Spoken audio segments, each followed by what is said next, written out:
Y vamos a estar leyendo un pasaje en Mateo capítulo 27, va a salir en pantalla.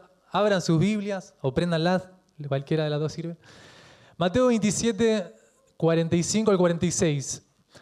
Vamos a leerlo juntos, ¿sí? Y en la parte donde dice, ¿no? Vamos a tratar de dramatizar un poco. Cuando dice Jesús gritó con fuerza, vamos a gritar todos esa palabra que es un poco rara, no es de nuestro idioma. Y vamos a decir que significa Dios mío, Dios mío. ¿Bien? ¿Vamos juntos? ¿Se entiende? Bien, arrancamos del 45. Desde el mediodía y hasta las 3 de la tarde, toda la tierra quedó en oscuridad. Como a las 3 de la tarde, Jesús gritó con fuerza. Lema sabactaní, que significa Dios mío, ¿por qué me has abandonado? Y en este mes, bueno, estamos hablando del mensaje de la cruz, ¿no? Y vamos a estar haciendo énfasis en las palabras de Jesús, estando en todo este proceso de la crucifixión hasta la cruz. Y saben que es fundamental poder recordar estas palabras porque antiguamente se creía que las últimas palabras de una persona antes de morir eran los deseos más profundos que tenía. Eran los anhelos que estaban allá adentro, en lo más profundo. Declaraban algunos su propósito. Era como un tipo de testamento. Y estas declaraciones de Jesús que vamos a ir viendo, que estábamos viendo, ¿no? Nos van a dar una guía, una orientación para poder enfrentar ciertas adversidades que quizás nos pasan. Y Abraham la semana anterior hablaba acerca del perdón, ¿no? Cuando Jesús está ahí y dice, perdónalos porque no saben lo que hacen. Y creo que el perdón, bueno, ya lo tuvimos que practicar algunos en la semana. No sé si les pasó, ¿no? Yo ahí con Agu, perdón, perdóname, te perdono. Y suele pasar esto, ¿no? Si vivís con alguien. Y bueno, si vemos el relato, acá ya estamos en el clímax de la vida de Jesús. O sea, ya se está culminando su sacrificio. Jesús ya viene pasando por los tribunales, ya vivió la traición de Judas, que lo vendió, ¿no? Ya lo negó Pedro. Sus amigos cercanos ya no están más, sus familiares lo dejaron. Y del verso 39, un poquito más arriba, si lo leemos, no lo vamos a leer, pero vemos cómo, bueno, todo el entorno de Jesús, la multitud, las autoridades, los soldados romanos, lo insultaban, se burlaban de él. Y vemos que el texto y todos los, Mateo, Marcos, Lucas, Juan, todos los evangelistas coinciden en esto, es que la tierra estaba en tinieblas desde las 12 del mediodía hasta las 3 de la tarde. Y saben que algunos estudiosos dicen que fue una reacción de la naturaleza, de que no querían que vieran al ungido ahí que estaba sufriendo, que estaba crucificado, el Hijo de Dios. Y también algunos dicen que representaba el momento oscuro que Jesús estaba viviendo en ese momento. Y vemos que desde las 2 a las 3 de la tarde no hay diálogos, no pasa nada, no se escucha a la multitud burlándose, nada. Y Jesús rompe el silencio con esta frase que acabamos de leer, con este grito. Elí, Elí, lama sabactaní, que significa Dios mío, ¿por qué me has abandonado? Mateo y Marcos hacen un énfasis en lo que Jesús siente en la cruz. Son los únicos 2 libros de la Biblia que incluyen estas palabras. Y saben que pensaba, ¿por qué en arameo? ¿No? ¿Por qué Jesús en este momento está hablando en su lengua materna? En la lengua que hablaban en ese momento los judíos. Y dicen algunos estudiosos que las conservaron así para preservar esas palabras que Jesús pronunció en ese momento en la cruz. Son palabras exactas. Y pensaba, ¿no?, que en la hora más oscura de la vida de Jesús no fue un discurso, no fue una parábola, una enseñanza como siempre lo hacía, sino que fue un grito, fue un clamor desde lo más profundo de su interior. Jesús, siendo humano en ese momento, sufre, ¿no? Sufre la vergüenza pública, sufre los golpes, los azotes, sufre el desamparo de su familia, pero su dolor más profundo se expresa acá. El abandono de su padre. Acá se está haciendo real el temor que tenía Jesús cuando estaba en el Getsemaní. No sé si recuerdan la historia, cuando él estaba ahí orando y le dice, Dios, si puede pasar de mí esta copa, pero bueno, no pasa nada, anulo mi voluntad, ¿no? Y sigo la tuya. Ese temor del abandono de Dios, de tomar de esa copa, estaba ocurriendo. Jesús que venía a quitar el pecado del mundo, se siente cubierto de ese pecado y por lo mismo se siente lejos de Dios. Y saben que lo que Jesús está viviendo acá no es solamente un abandono así nomás, ¿no?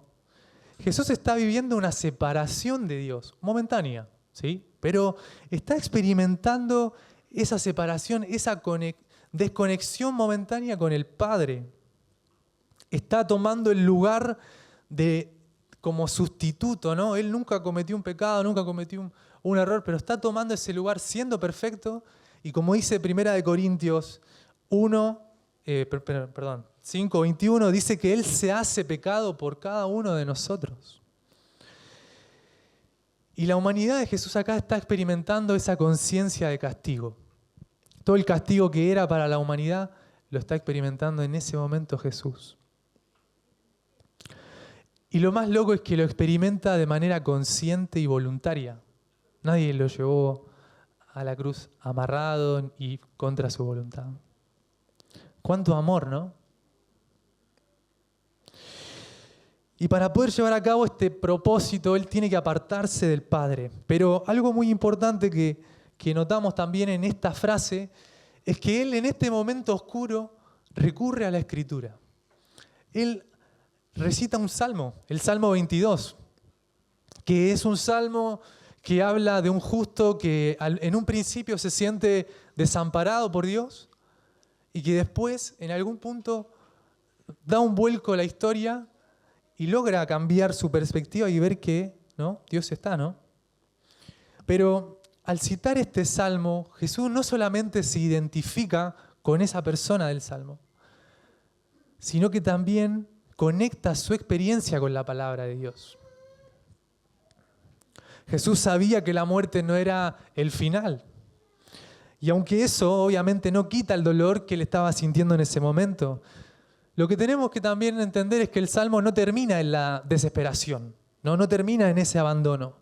Después da un vuelco que más adelante vamos a estar viendo. Pero algo que pensaba es, ¿de qué manera estas palabras de Jesús y este grito en realidad y su experiencia resuenan en nuestras vidas? Creo que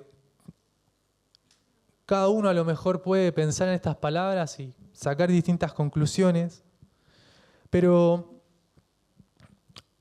creo que la primera idea que pude extraer es que Jesús nos muestra cómo transitar el sufrimiento. Jesús, siendo Dios, se identifica con el sufrimiento humano de nosotros. En su momento de mayor angustia, Él no la oculta, no la esconde, ni la niega. Al contrario, se la expresa a Dios con honestidad. Le dice, tenía confianza, ¿no?, con el Padre y grita a gran voz. No es un susurro, acá todos lo gritamos, ¿no? No es que dice, Padre, ¿por qué me has abandonado? No, Él grita desde lo más profundo de su corazón, porque está sintiendo que se está separando del Padre, esa lejanía con Dios. Y en medio también de ese abandono, Jesús, en cierto sentido, cuestiona a Dios. Pone en duda la presencia de Dios en ese momento. Y saben que pensaba que a lo mejor Él, siendo Dios, pudo haber venido a la tierra y privarse de estas cosas. A lo mejor pudo haber venido y decir, bueno, voy a nacer, sí, todo bien, pero voy a nacer y nada, quiero solamente tener emociones que sean buenas, que sean satisfactorias, positivas. Solamente la alegría, el disfrute con mis amigos, con los discípulos. Pero no fue así. Su encarnación implicó experimentar todas las cosas y toda la complejidad que tenemos los seres humanos. Él experimentó sensaciones, experimentó emociones, el dolor, las necesidades emocionales, las necesidades físicas. Jesús experimentó todo. Y en su humanidad también, Él se permite, siendo Dios, sentir el dolor. Sentir el dolor de una pérdida, de un amigo. ¿Todos recuerdan la historia de Lázaro?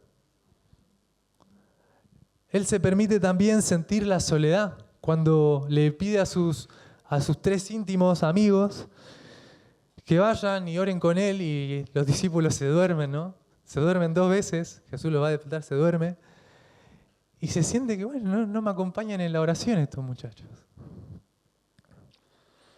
También siente el rechazo de su familia terrenal.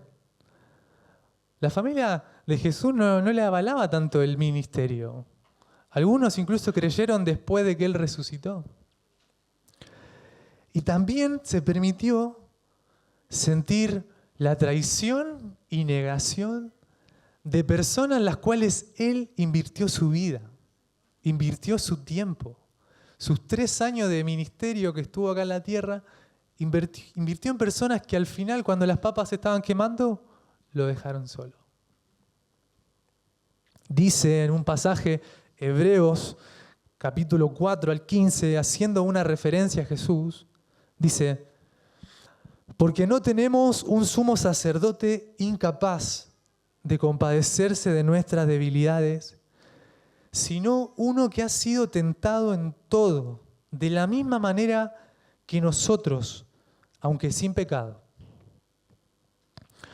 Y a lo mejor he dicho varias cosas y voy a decir un par de cosas más, pero si se acuerdan de esto, ya está. Jesús en su último momento antes de morir nos muestra, acá en la Biblia, ¿no? Y lo podemos ver, su vulnerabilidad. Y acá podemos ver, esa vulnerabilidad es de un Dios que no solo entiende y mira el sufrimiento del otro. No solo eso, sino que también es un Dios que sintió dolor y experimentó ese dolor en su propia piel, en su propio interior. Jesús no es un salvador distante, sino alguien que entiende nuestras luchas, porque la vivió. Él conoce el dolor, Él conoce la angustia y esa sensación de sentirnos lejos de Dios. Por eso Él puede compadecerse. Y saben que la palabra compadecerse en el original tiene que ver con un sentimiento compañero, en esencia como sentir con, ¿no? Yo siento con esta persona lo que está pasando. Jesús puede compadecerse con nosotros, con nuestras propias aflicciones, porque Él ya lo vivió. Jesús siente el abandono del Padre para que ninguno de nosotros lleguemos a sentir eso. Y la segunda idea que también pensaba es esto de que tenemos que saber que el sufrimiento no es el final de la historia. Y el abandono de Jesús, sí, al principio, bueno, hubo un sufrimiento y todo, pero eso no fue el final, sino el comienzo de toda una restauración de la humanidad, ¿no? Esta identificación que tiene Jesús con nosotros nos abrió un camino para poder acercarnos a Dios. Quizás se rompe, como había dicho, ¿no? la comunión entre el Padre y el Hijo, pero detrás de eso había un propósito mayor, la redención. En el Salmo 22, el justo no termina ahí abandonado. Y podemos ver que en la vida de Jesús, a lo mejor sí, en el momento los discípulos cuando lo vieron morir, y fue fuerte, ¿no? Ya está, se acabó todo lo que pasamos estos 3 años, volvamos a lo que hacíamos antes. Pero a los 3 días se pudo ver el propósito de por qué padeció todo esto. Si nosotros leemos el Salmo 22, bueno, viene un versículo tras otro, ¿no? Pero este vuelco de esperanza se da entre un versículo y otro. Y saben que dentro del versículo 20 y 21 no sabemos cuánto tiempo pasa. No sabemos cuánto tiempo le dura al justo esta sensación de abandono. Pero en un momento Dios rompe el silencio y el justo le cambia la perspectiva. Y hay un versículo que dice, porque Dios no desprecia ni tiene en poco el sufrimiento del pobre, no esconde su rostro, sino que lo escucha cuando Él clama. El mismo que empieza diciendo, Dios mío, ¿por qué me has abandonado? Termina diciendo que no esconde su rostro, sino que escucha cuando Él clama. Pero saben que existe una tendencia que es un poco sigilosa, pero creo que muy recurrente en nuestra vida cristiana. Quizás la palabra no es abandono, ¿no?, como tal, pero creo que de alguna manera esta palabra nos atraviesa a todos en distintas situaciones o dimensiones de nuestra vida. Por ejemplo, ¿no te pasó de querer ver el obrar de Dios en algo que estabas orando y Dios parece ausente? ¿No te pasó que tenés un proyecto y necesitas apoyo de tu familia, pero no te lo dan como vos esperás? Cuando a lo mejor venías hace tiempo planificando algo, unas vacaciones, qué sé yo, algo que querías hacer, pero pasa una situación y te patea la planificación y te deja ahí. ¿No le pasó? ¿No te pasó que a lo mejor tuviste un desliz? No, pecaste y te vino esta culpa que te hace sentir como que estás lejos de Dios.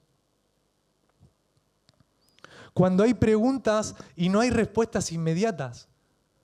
Cuando te estás preguntando, Dios, ¿por qué? Y no hay respuesta. Las crisis de fe, cuando nos invaden las dudas. Cuando observamos la injusticia o la opresión o la discriminación. ¿No les pasó de hablar con alguien y que te diga, yo la verdad que no creo en Dios porque mirá cómo está el mundo? En África los chicos no tienen que comer. Mirá cómo está acá la gente. ¿Dónde está Dios en esto? No lo veo. ¿Te pasó de escuchar algo así? Cuando a lo mejor no hay claridad en el camino y necesitas una respuesta para poder dar un paso, pero Dios está en silencio. También quizás podamos llegar a experimentar este abandono cuando llegan las tragedias, sin previo aviso. Cuando vienen las enfermedades.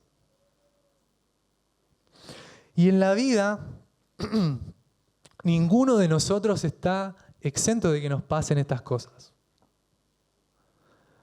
No por ser cristiano, no por venir acá, nuestra vida va a ser de color de rosas, vamos a estar viviendo en un primavera eterno, no. A veces en la vida nos visita el sufrimiento. Nos visitan las crisis y aparecen estos cuestionamientos. ¿Por qué me pasa esto a mí? Y ahí viene alguien y te dice, no es el por qué, es el para qué, ¿no? Pero en ese momento dejémoslo como el por qué, ¿no? Experimentemos esa sensación. ¿Por qué me pasa esto a mí? ¿Dónde está Dios? ¿Dónde está? ¿Acaso Dios no está enterado? ¿No está al tanto de mi situación, de lo que estoy viviendo? ¿No te pasó de preguntarte esto alguna vez? ¿O fui el único? Y esta es la tendencia. Y saben que pensamos que Dios dejó de cuidar de nosotros. Pensamos que quizá Dios nos soltó la manito, nos dejó ahí. Y experimentamos esta sensación de abandono. Pero saben que algo que consuela a mi corazón, y creo que es el núcleo y lo más importante, es que la experiencia de Jesús nos enseña y empatiza con esos cuestionamientos. Pero no solamente eso, sino que nos muestra un camino para transitar el sufrimiento. Y creo que sacando más o menos lo que veníamos hablando, el camino arranca primero con no negar ni esconder lo que estamos viviendo. Es súper fácil cuando pasa una situación fingir que está todo bien. Algunos por ahí es un método de defensa, ¿no? Como dicen hoy en día, no, se está quemando atrás todo, pero yo finjo demencia, está todo bien. Pero creo que para transitar el sufrimiento no hay que negar lo que nos pasa. Jesús no negó lo que le pasaba, ni lo escondió. También para transitar este sufrimiento es necesario ser honestos con Dios, ser transparentes y preguntarle a Dios sin culpa. Saben que yo no me animaba a preguntarle a Dios por qué. O sea, me sentía como irrespetuoso, ¿no? Como, no sé, como decirle por qué a Dios si Él está al tanto de todo, ¿no? Pero cuando vi que por ahí Jesús lo hizo y que es liberador en algún sentido, a pesar de que no hay respuesta, ser honestos. Y si estoy pasando por una crisis, creo que es necesario ser consciente de que ese momento o lo que estoy viviendo en ese momento no es para siempre. Y eso es lo que creo que más nos cuesta en algún punto cuando vienen todas las aflicciones, ¿no? Todo encima de uno y como que no te deja ver claro, no te deja ver otras cosas. El enfoque está solamente en eso, en que no va a pasar y que nos desesperamos y nos ahogamos a veces en un vaso de agua, ¿no? Pero entender de que no es para siempre. También pensaba esto de cuando vengan o cuando estemos transitando el sufrimiento, poder conectar nuestra experiencia con la Biblia. Y saben que en la Escritura vemos un montón, pero un montón de historias. Un montón. Tenemos historias de gente que la está pasando ahí arriba, bomba, y hay gente que la está pasando, pero mal, mal, mal.